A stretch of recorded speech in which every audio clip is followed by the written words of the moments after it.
Everyone on our street knew that Jane and I grew up together.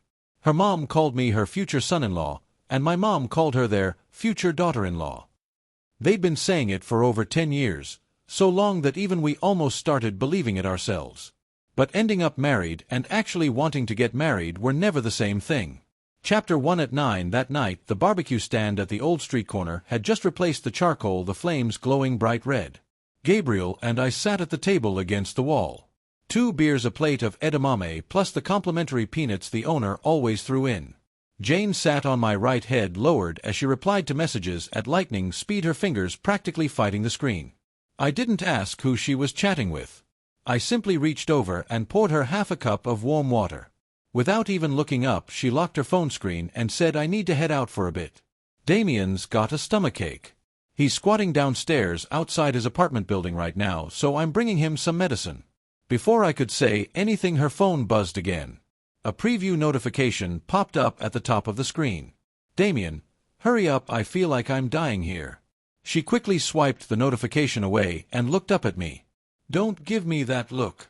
I'm just helping someone out." Gabriel clicked his tongue but said nothing, sneaking a glance at me instead. My hand paused halfway while picking up a peanut. "He doesn't have hands of his own?" I asked. Jane frowned. "Can you stop being so sarcastic? He's seriously not feeling well." "Oh. What do you mean?" "Oh, nothing." I tossed the peanut into my mouth. "Take it slow on the way." She grabbed her bag and left. Halfway out, she turned back again. "Don't overthink it. I'll be back soon." I nodded. "Go ahead." The moment she left, Gabriel set down his cup. "Man, your reaction is honestly scaring me." "What reaction am I supposed to have with the kind of relationship you two have? Everyone already thinks you're halfway to the marriage office. And now she's running off to another guy's place in the middle of the night, and you're telling her to take it slow." I smiled faintly without lifting my head. "She's just my childhood sweetheart. I never said I was definitely going to marry her. And besides, neither of us ever confessed anything. She's not even my girlfriend." Gabriel stared at me for 3 seconds, then cursed under his breath. "You're really fucking ruthless." I didn't respond. I just picked up my beer bottle and clinked it against his. "Drink." After several more bottles, I got a voice message first. Damien had deliberately turned on speaker mode. In the background was Jane's voice, "The medicine's on the table. Drink the porridge first." Then came Damien's smug reply, "All right, I'll listen to you." At 10:30, Damien sent me a photo.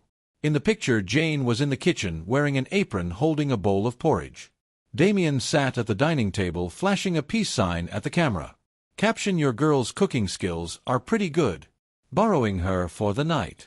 I looked at it, took a screenshot directly, and felt absolutely nothing. Gabriel leaned over for a look and nearly spat out his beer. This guy seriously has a death wish.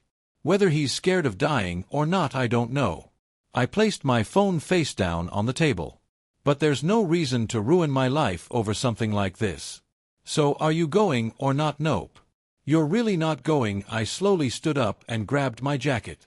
"What for? So I can become entertainment for them?" Gabriel still looked like he wanted to say something, but I had already gone ahead to pay the bill. On the way home, the shops along the street closed one after another, while the streetlights stretched the shadows long across the pavement. There were no dramatic scenes in my head. Just one painfully cliché sentence repeating itself over and over, "So people really can fall out of love all at once." Not long after I got home, Jane returned. The second she walked in, she smelled the ginger tea I had made. Even while changing her shoes, she deliberately kept her voice soft. "You're still awake, yeah?"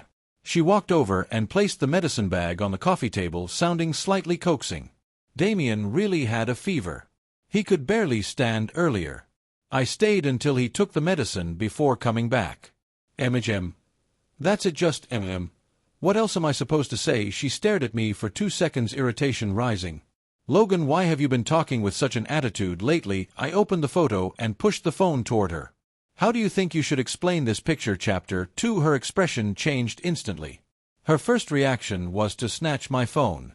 "Who sent this to you, Damien? What the hell is wrong with him?" "Whether something's wrong with him or not isn't my concern." I pulled the phone back.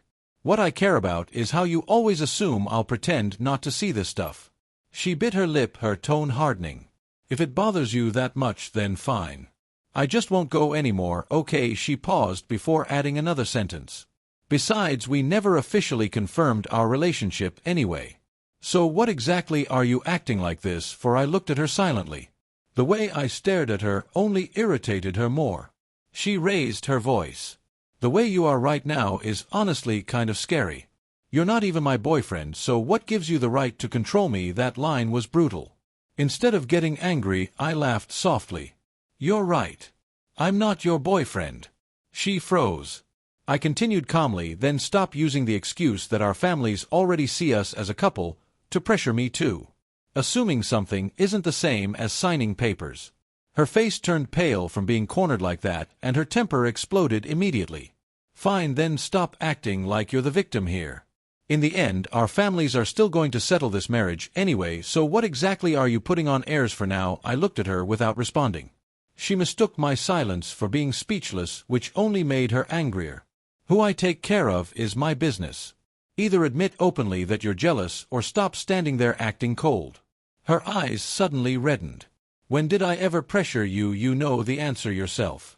After saying that, I stood up, went back to my room, and locked the door. Outside things stayed quiet for more than 10 seconds. Before she knocked. Logan opened the door. Let's finish talking. I didn't open it. Don't be like this. I don't like how you are right now. From behind the door I replied calmly, I don't like how you are right now either. After that she stopped knocking. A little after 1 in the morning she answered a phone call in the living room. Even though she deliberately kept her voice low, I still heard Damien's name. Yeah, I got home. You should sleep first.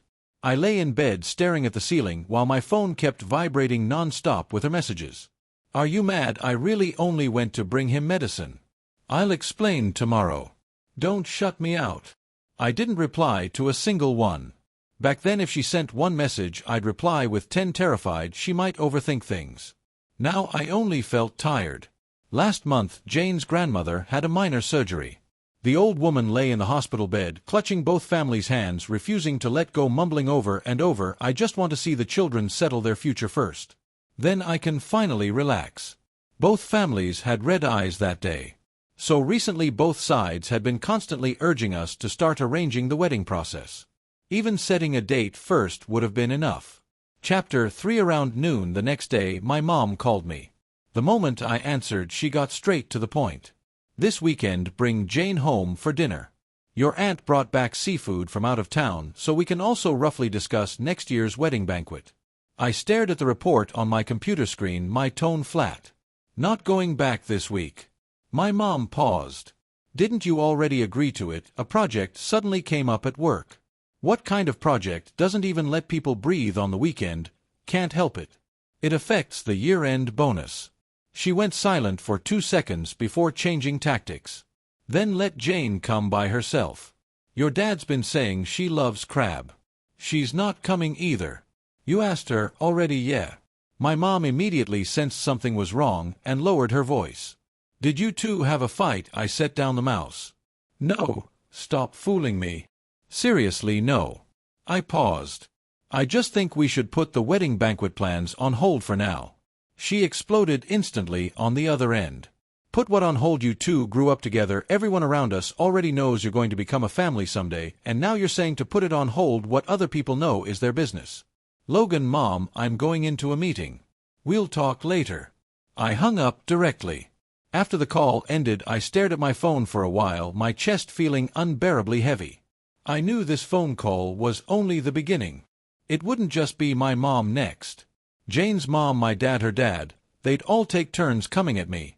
But right now I had no energy left to carry everyone's expectations. First I needed to drag myself out of this messed up relationship. At 7 that evening Jane came to my company to wait for me.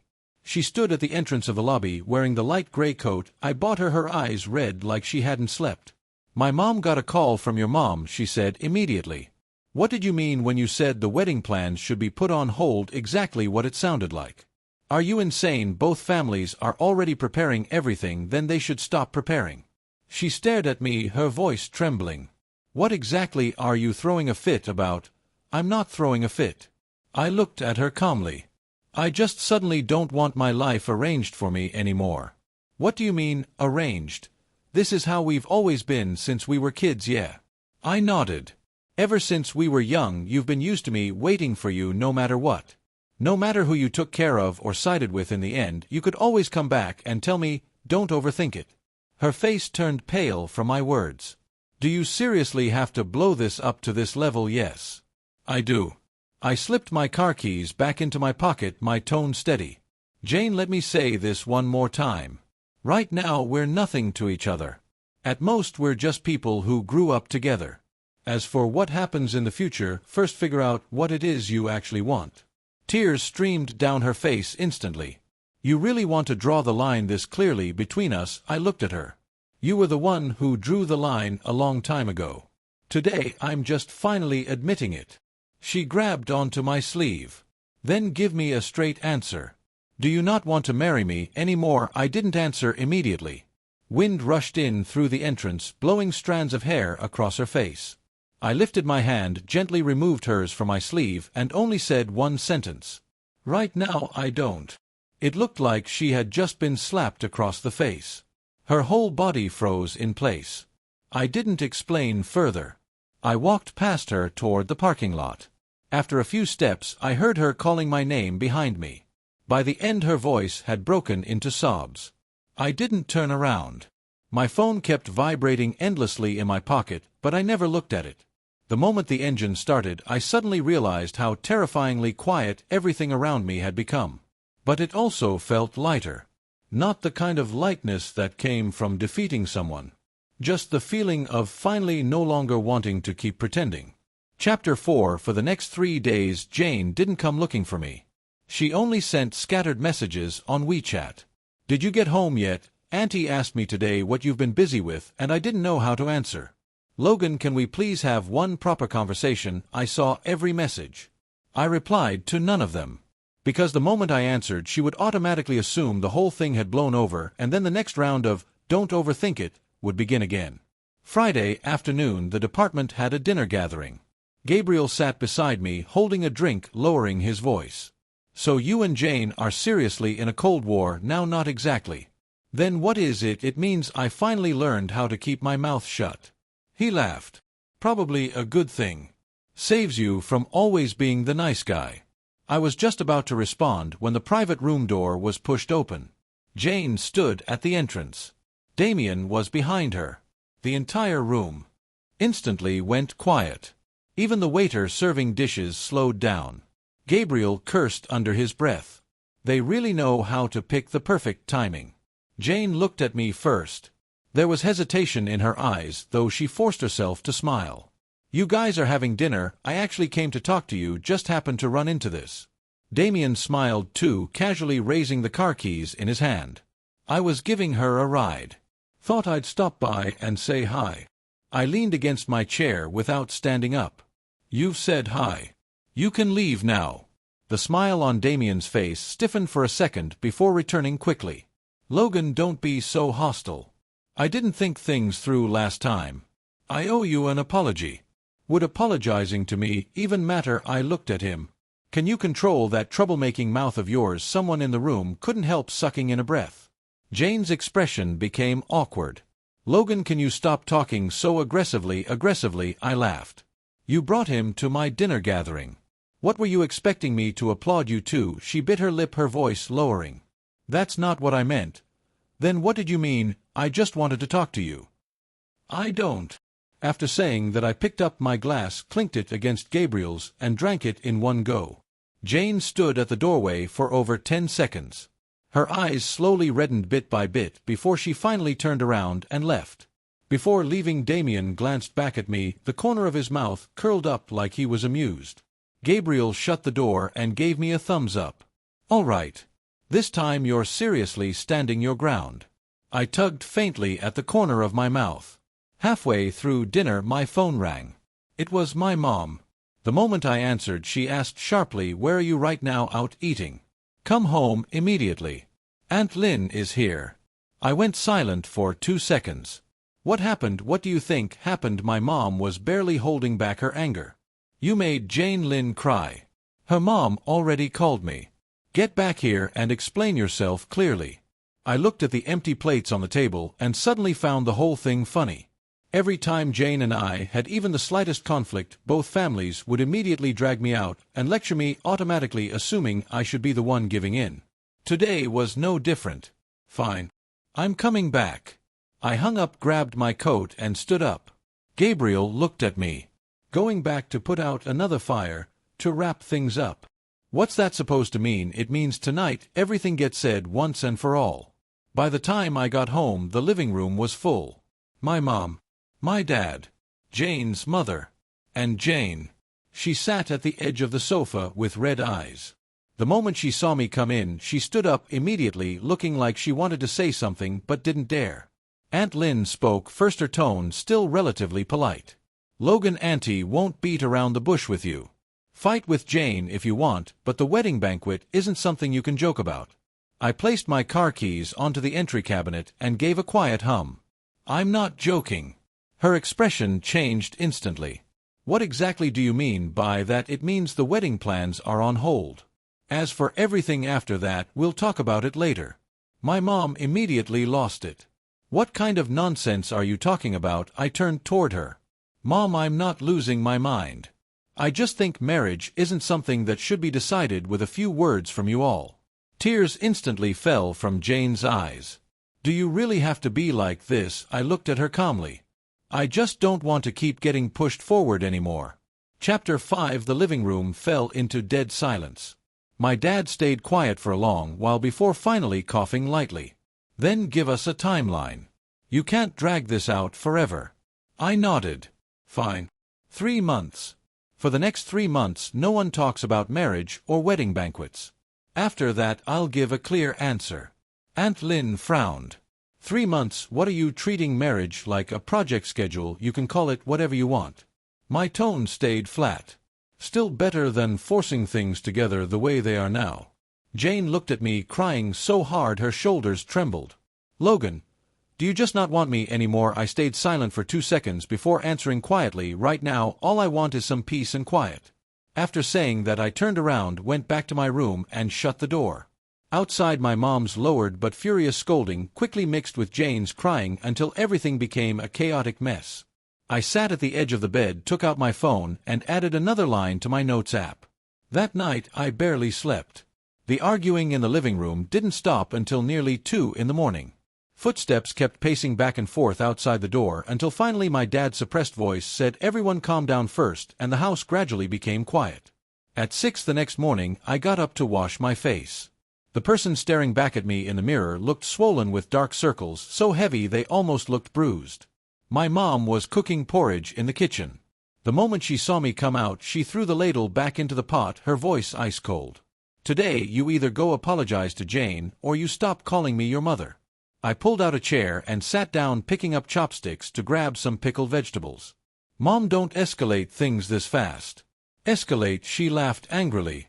"You know exactly what kind of relationship you and Jane have had since childhood.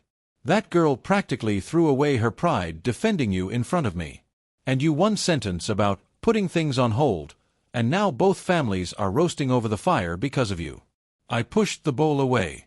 "I'm full. Sit back down right now." I stood up and walked toward the entryway to change my shoes. "I'm going to be late for work." "Logan," I didn't turn around. I simply shut the door behind me and left. The hallway smelled damp, the kind of suffocating air that comes before rain.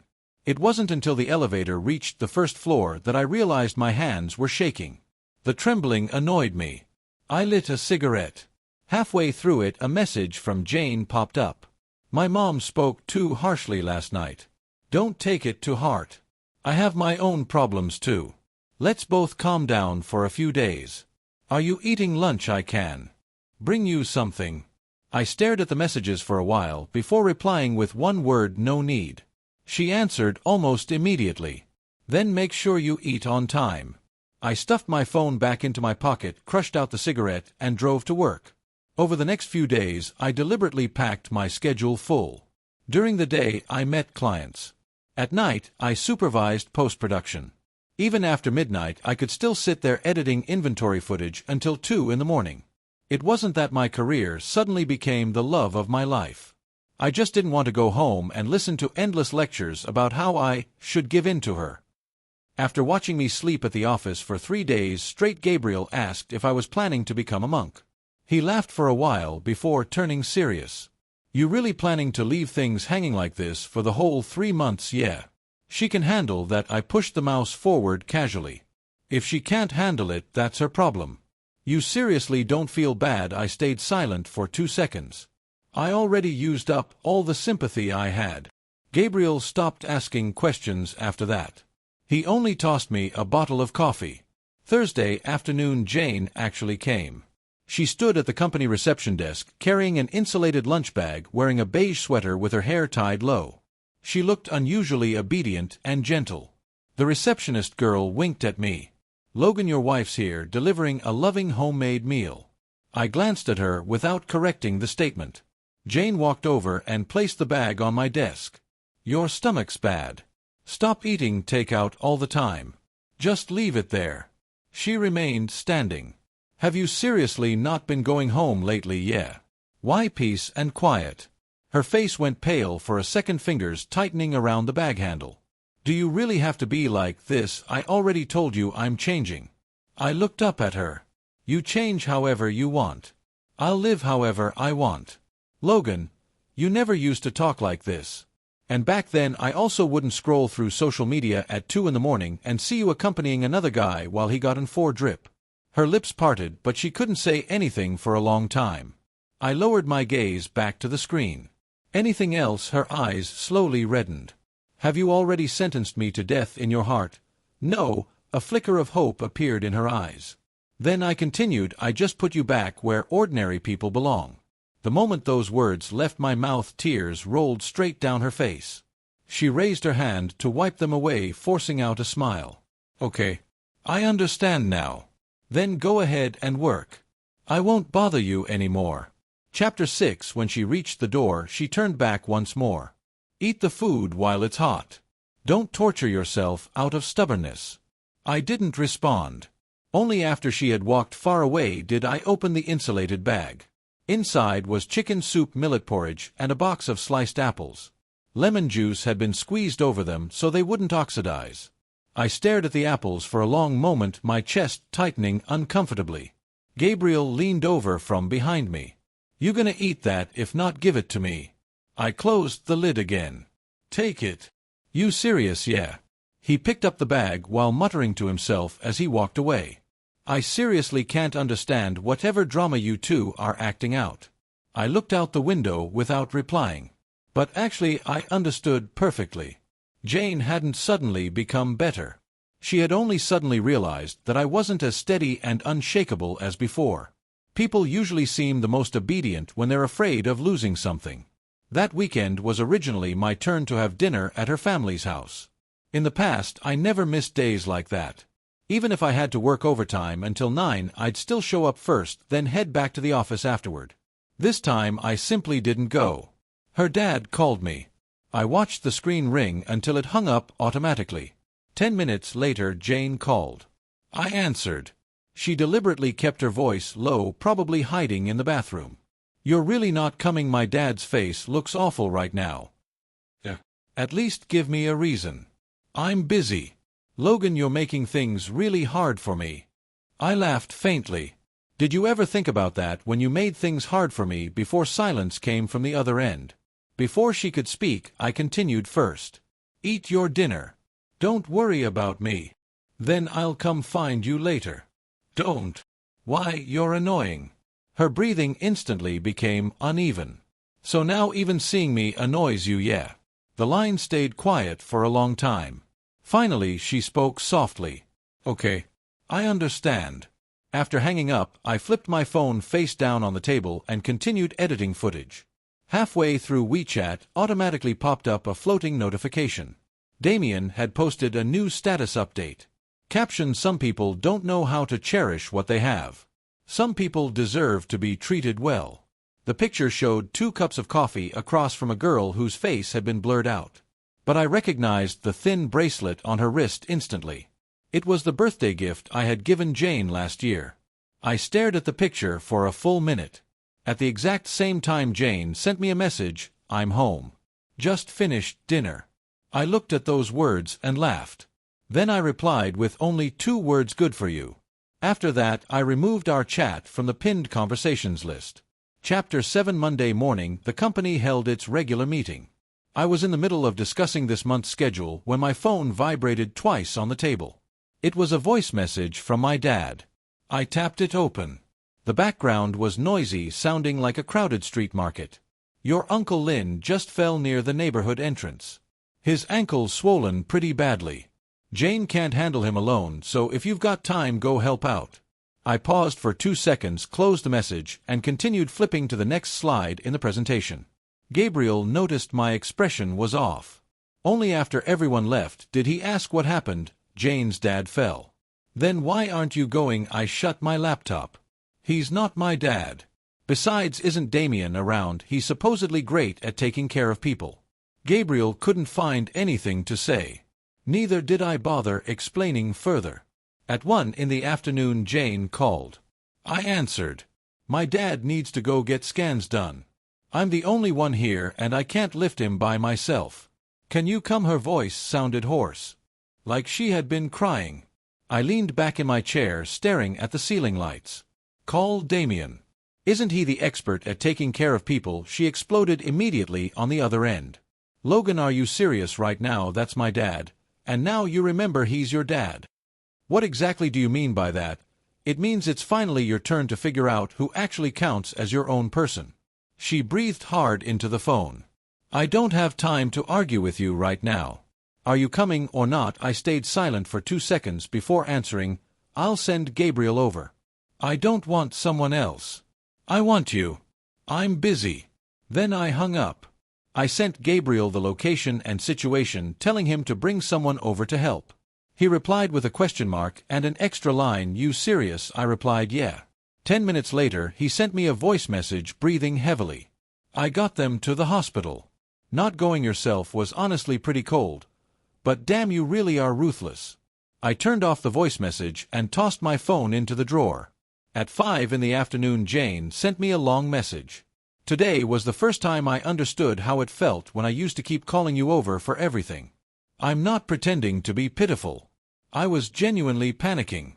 Logan, can you stop punishing me like this?" I read the entire thing and didn't reply. I suddenly realized she had finally started looking at things from my perspective. But she was too late. At 9 that night, I went home to grab some clean clothes. The moment I walked in, I noticed a folder sitting on the coffee table. The handwriting on the cover belonged to Jane. "Preliminary wedding banquet plans, cancelled version." Underneath it was a sticky note. "I know you don't want to look at these things right now. I'll put them away for now. Whenever you want to talk, I'll be here."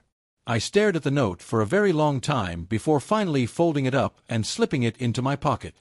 I didn't touch the folder. I picked up my bag and was about to leave when I heard keys turning in the lock. Jane pushed open the door. The moment she saw me, she froze. We stood across the entire living room, looking at each other, neither of us speaking first. After a long while, she asked softly, "So now you don't even want to fight with me anymore, is that it?" I nodded. "Yeah."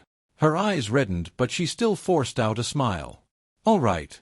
At least this time you didn't lie to me." Then she stepped aside to make room for me. "You should go." As I walked past her, I caught the faint smell of medicine on her clothes, like she had just returned from a hospital. While going downstairs, I suddenly remembered something small. Back then, every time we fought, she would chase me all the way to the elevator and tug on my sleeve. Today, she didn't. Maybe that's what slowly growing cold looks like. 2 people standing still in the same place, neither willing to take another step forward. Chapter 8. Over the next week, Jane never again said things like "you have to come." She became very quiet. So quiet that sometimes I wondered if she had finally given up.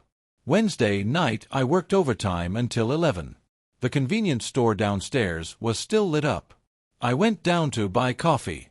While scanning my items, the cashier girl said, "Logan, your girlfriend came by again today.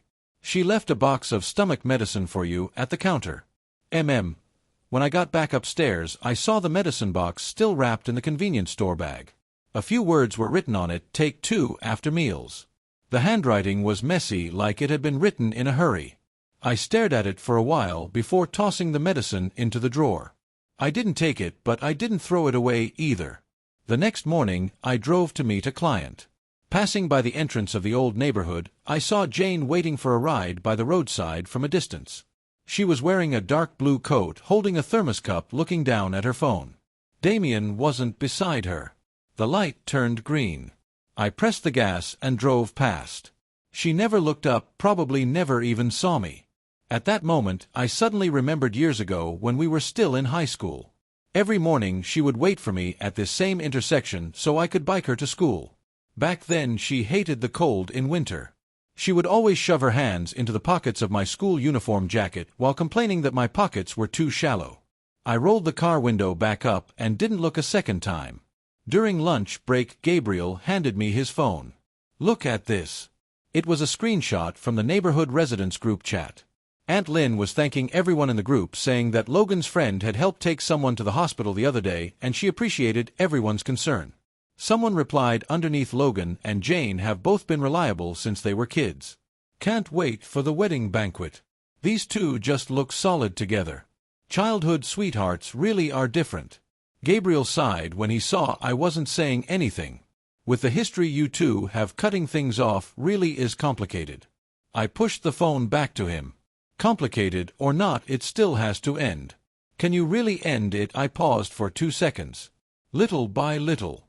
That night, after returning to the studio, I took the stomach medicine out of the drawer, glanced at the instructions, then put it back again. My phone buzzed. Jane sent a message, "It's getting colder today. Drink less ice stuff." I stared at the chat box, my fingers hovering over the keyboard for a long time without moving. In the end, I only replied with one word, "MM." She quickly sent back okay. I closed the chat window and continued editing photos. No matter how I adjusted the color temperature on the screen, it still looked wrong. I tried 3 times before finally giving up and starting over from scratch. Just like our relationship. No matter how much I tried to fix it, adjusting it over and over, the colors still came out distorted.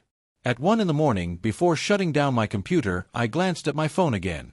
Jane didn't send any more messages. Her profile picture lay quietly in my contact list. That was when I suddenly realized she was starting to learn how to wait. And I was starting to learn how not to look back anymore. Chapter 9. Friday afternoon. Jane called me. I was adjusting the lights in the studio, still holding a light meter in my hand. The phone vibrated 3 times before I finally answered. "Are you coming home tonight?" she asked first. "Not sure. My mom made your favorite steamed fish. Come back and at least have a bite." "We'll see." She went silent for 2 seconds, like she was forcing down her temper. Every time it's, "We'll see." So when exactly is the timing ever right? "Logan, can you talk like a normal human being for once?" I stuffed the light meter into my pocket. "I am talking normally."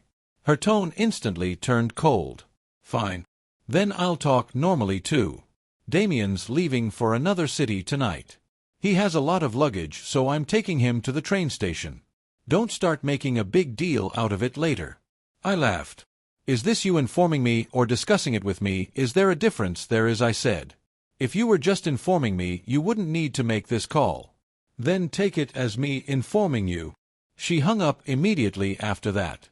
I looked at the darkened screen. I wasn't angry. If anything, I found it a little funny. That whole "I understand now, I'll change" act from the past few days really hadn't lasted long. The hardest thing for people to change isn't their temper.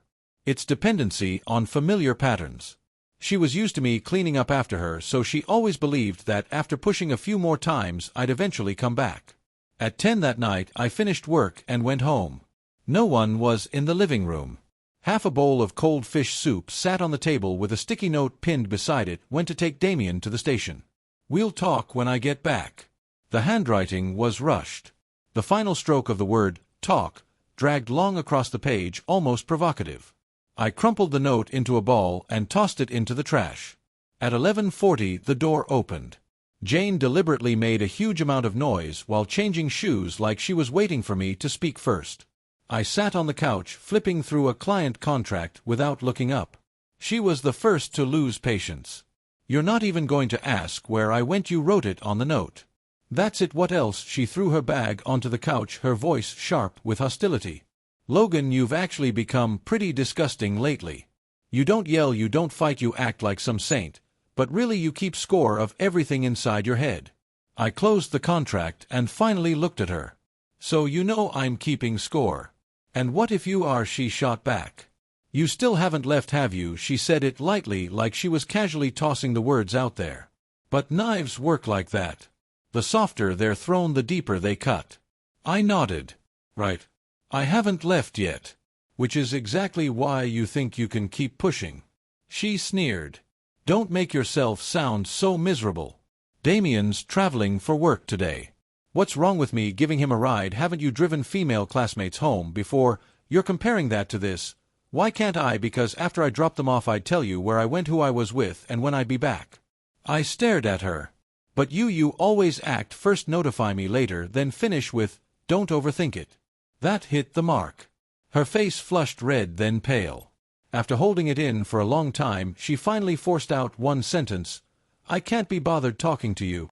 Then she turned and stormed into the bedroom, slamming the door so hard the whole apartment shook. I didn't follow. Half an hour later, I went to the balcony to collect the laundry when my phone popped up with a social media notification. Jane had just posted a status update. Some people only know emotional stonewalling. When things actually get hard, old friends are still the reliable ones. The photo showed the night view of the train station, a suitcase, and a cup of coffee. The top comment was from Damien, thanks for the trouble. Be careful on the way back. People quickly joined in underneath, who upset our Jane, now the childhood sweetheart guy again. Men like that deserve the cold shoulder. After reading it, I saved a screenshot and closed the page. She was trying to bait me back into the argument. Before I definitely would have stormed in and demanded, what the hell is this post supposed to mean? Now I wouldn't. I simply muted both of our family group chats. Chapter 10. Early the next morning my mom called. What did you do to Jane again last night? What was that status she posted supposed to mean? Did you bully her? No. If you didn't, why would she post something like that? Mom, do you believe her or me? She paused on the other end, then immediately raised her voice. Don't try to twist this around, you're a grown man. Stop being so stubborn. Jane already tried to give you an opening, so what exactly are you still putting on airs for? I stood by the window staring at the steam rising from the breakfast stalls downstairs and suddenly felt exhausted. Mom, let me ask you something. Go ahead. Ever since we were kids, whenever Jane and I had a conflict, did you always assume I should be the one to apologize first? She froze for a second. Well, you're a boy. What's wrong with letting her have her way a little? I've been letting her have her way for over 10 years. And did that make you suffer? Yes, I said. Very much. The other side went quiet. I continued. In middle school, when she fought with a classmate and tore up their homework notebook, I was the one who wrote the self-criticism letter for her. In our second year of high school, she skipped evening study hall to go watch a performance. I took the blame in front of the dean. In college, she and Damien went to the riverside at midnight. I drove through the rain to pick them up, and when I got home you still scolded me for not getting there sooner. Do you remember any of that? My mother said nothing. You all think I'm supposed to tolerate her because we're childhood sweethearts, because our families are close, because all of you already treated marriage as the default ending for us. But nobody ever asked me if that was what I wanted. Logan, her voice softened. I'm not being cruel to you guys, I said while looking out the window. I just don't want to keep being the person who's responsible for everything anymore. The line fell silent again for a long time. Finally, my mother sighed. Then don't close the door completely. Leave yourself a way back. I already am, I replied. I didn't yell at her. I didn't completely tear things apart. I'm just stepping backward. After hanging up, I stood there for a long time. The pressure in my chest still hadn't disappeared, but at least now there was finally a crack in it. At noon, Gabriel came by to deliver some documents. On the way in, he shoved his phone in front of my face. Look. Jane posted again. I glanced at it. She had deleted last night's post and replaced it with a new one. Maybe I'm just not mature enough. Maybe that's why I keep pushing away the people I care about most. The comments section was full of people comforting her. Damien had replied too, "You're great. Some people just don't know how to appreciate you." Gabriel clicked his tongue. She's really doing the whole slap you then give you candy routine. First she puts you on the spot, then turns around and acts pitiful.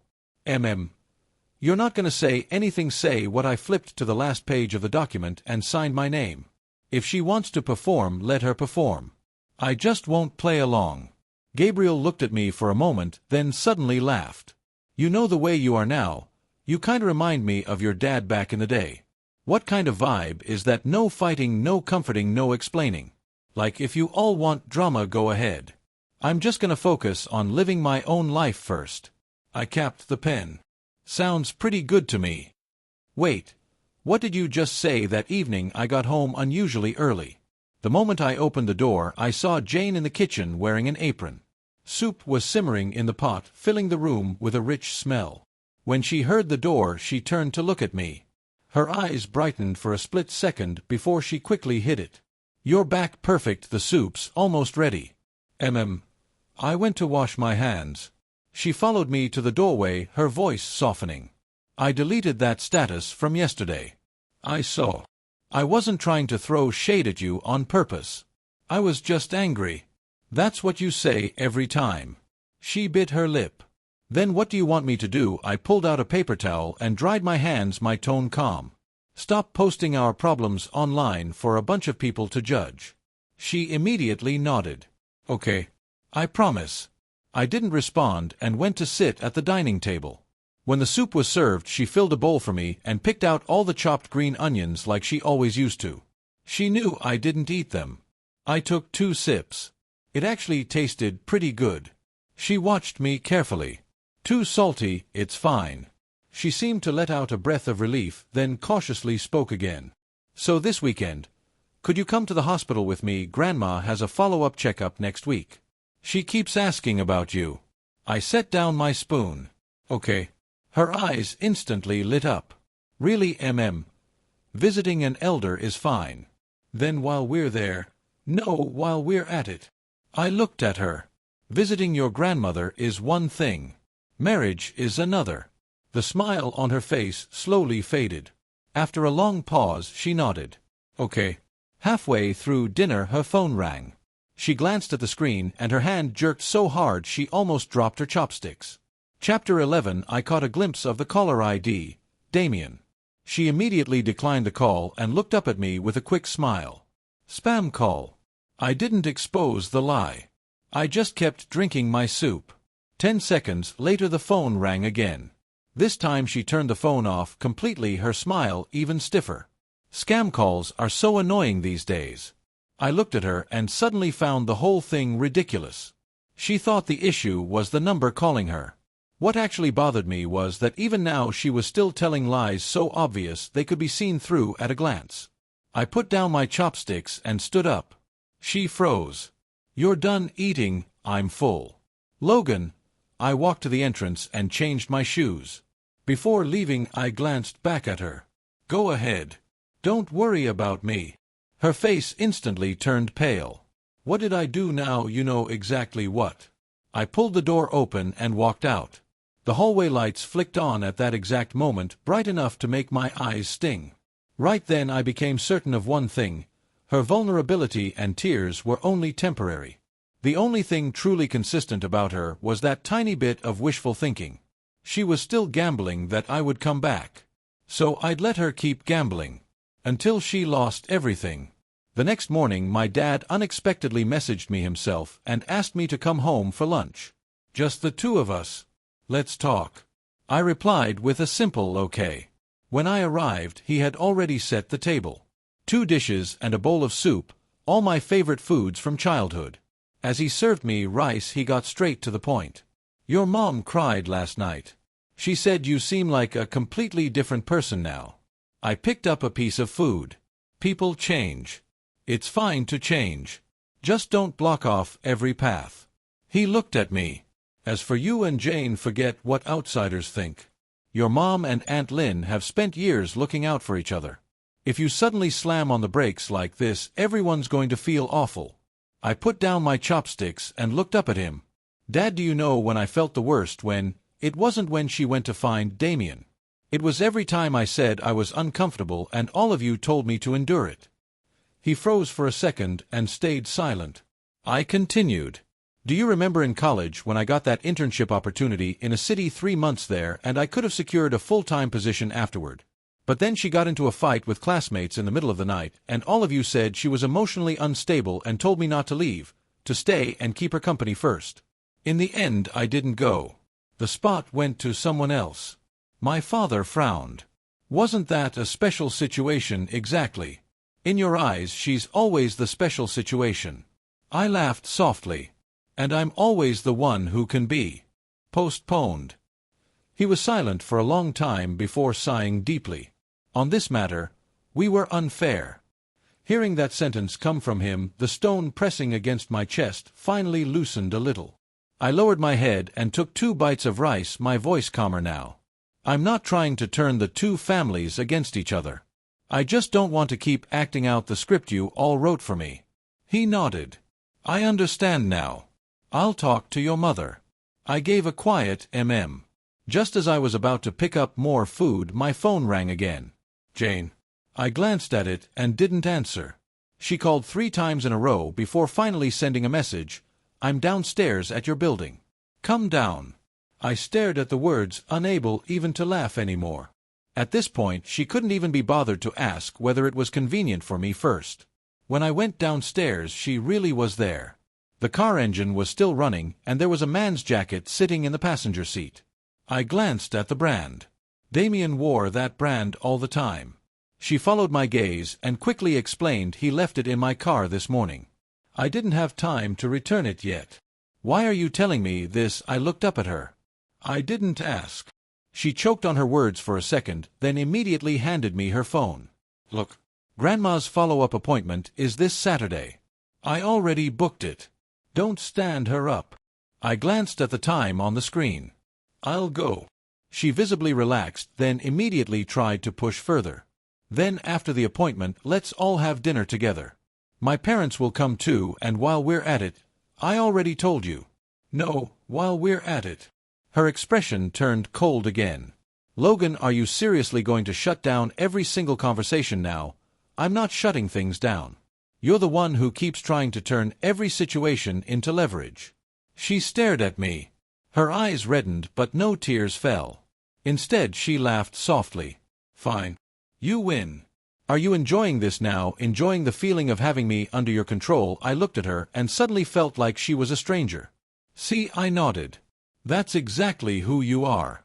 When you do something wrong, your first instinct isn't to admit it, it's to slap a label onto me instead. Her breathing faltered. Her fingers clenched so tightly they turned white. I stepped back, my tone calm. I'll go see Grandma on Saturday. And after that I'm leaving. Then I turned around and walked back upstairs without looking at her again. As the elevator doors closed, I heard her honking the car horn outside over and over like she was venting her frustration. Standing inside the elevator, I suddenly felt incredibly calm.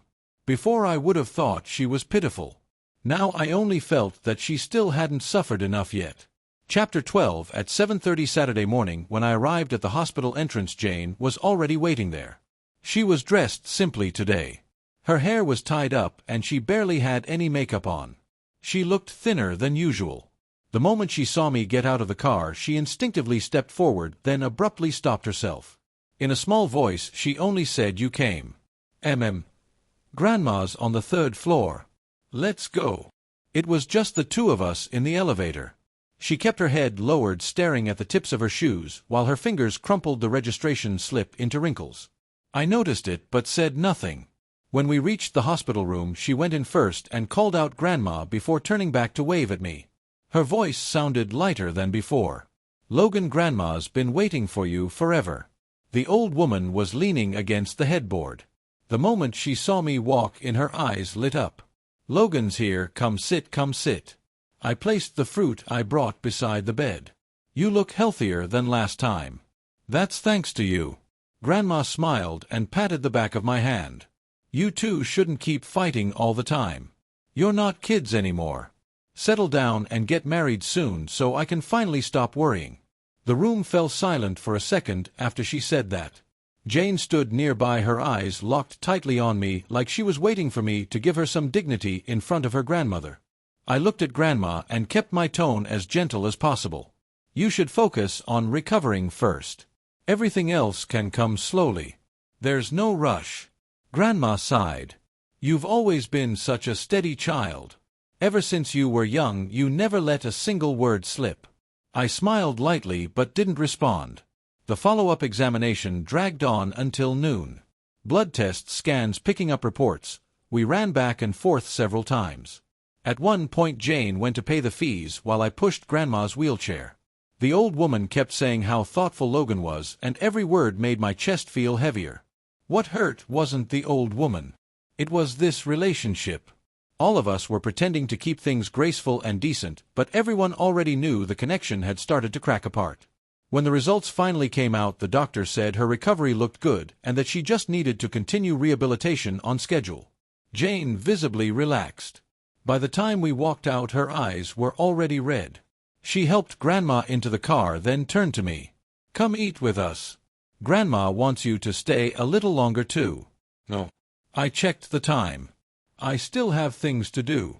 Grandma called to me from the back seat through the car window. Logan, come by tonight. Grandma will cook noodles for you. I bent down slightly and smiled. Next time. I really do have something today. The old woman looked like she wanted to say more, but Jane gently pressed her hand, stopping her from continuing. Before the car door closed, Jane looked at me and spoke quietly. You're really that eager to leave? I told you from the beginning. Once I visited Grandma, I was leaving. The corner of her mouth trembled. She tried to smile but failed. The way you talk now, you really don't leave any room at all anymore. I nodded. There's no need to anymore. Her eyes instantly reddened and she slammed the car door shut.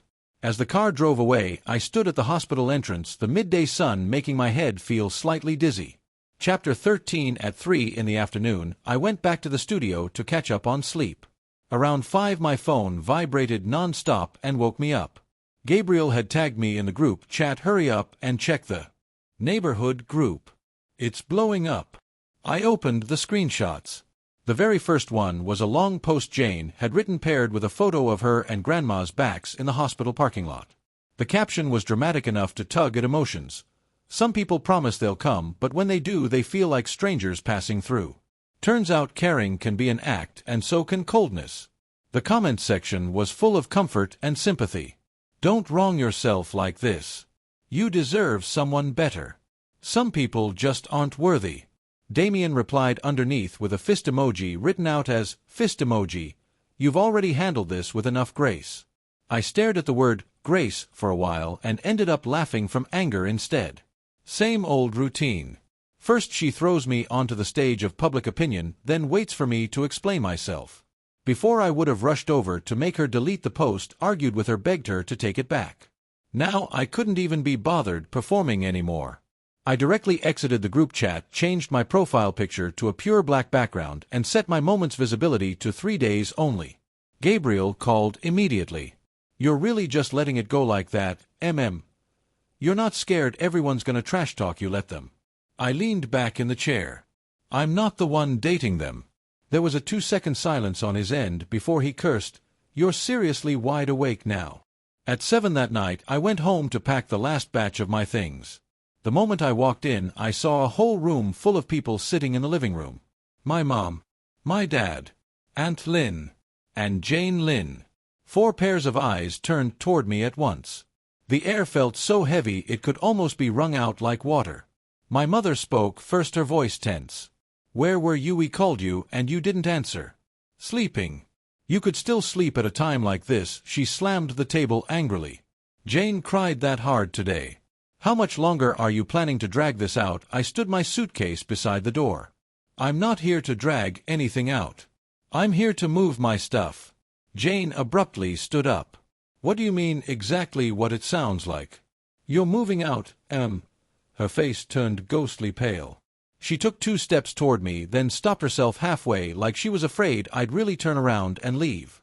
Logan, don't use this to scare me. I looked at her calmly. I'm not trying to scare you today.